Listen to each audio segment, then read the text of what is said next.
Πρωταγωνίστριες του παραμυθιού μου είναι 4 νεράιδες. Όταν βρίσκομαι μέσα σε ένα δάσος, ανάμεσα από τα δέντρα, η ζωή του, τα χρώματά του, η ομορφιά του πάντα με μαγεύει. Την μαγεία προσπάθησα να μεταφέρω στο παραμύθι μου και να αναδείξω την σπουδαιότητα του δάσους.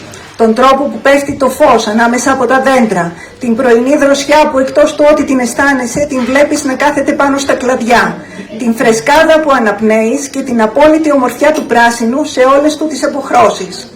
Όλη η περιγραφή του δάσους γίνεται μέσα από τις μικρές μου νεράιδες, τη λάμψη, τη δροσιά, τη φρεσκάδα και τη χλόη. Τα ονόματά τους συμβολίζουν τις αρετές του δάσους.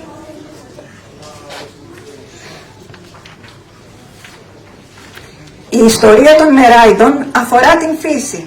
Πόσο γρήγορα χάνεται η ισορροπία της και πόσο εύκολα μπορεί να καταστραφεί. Τι χρειάζεται να κάνουν οι νεράιδες προκειμένου να σώσουν το δάσος τους και να ξαναφέρουν την ισορροπία στην φύση. Στις μέρες μας που η κλιματική αλλαγή είναι εμφανής, μπορούμε να κάνουμε τον παραλληλισμό των νεράιδων με το περιβάλλον που ζούμε στην πραγματικότητα. Πόσο εύκολα καταστρέφουμε οι άνθρωποι το περιβάλλον μας και τις συνέπειες αυτής της καταστροφής. Το ερώτημα που τίθεται είναι αν μπορούμε να το σώσουμε και αν μπορούμε να διδαχτούμε κάτι από την ιστοριούλα του παραμυθιού.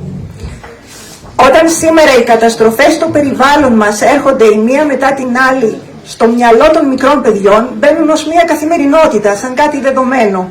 Εξοικειώνονται με το κακό. Πρέπει τα παιδιά μας να εκπαιδευτούν ώστε να εκτιμήσουν την ατόφια ομορφιά γύρω τους. Πρέπει να φροντίσουμε ώστε η αθωότητα των παιδιών να γίνει σταδιακά περιβαλλοντική συνείδηση.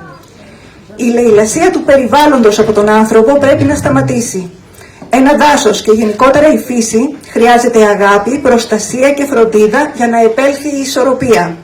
Αυτό είναι το μήνυμα που θέλω να περάσω μέσα από το παραμύθι μου και ο κύριος λόγος που το έγραψα. Ευχαριστώ.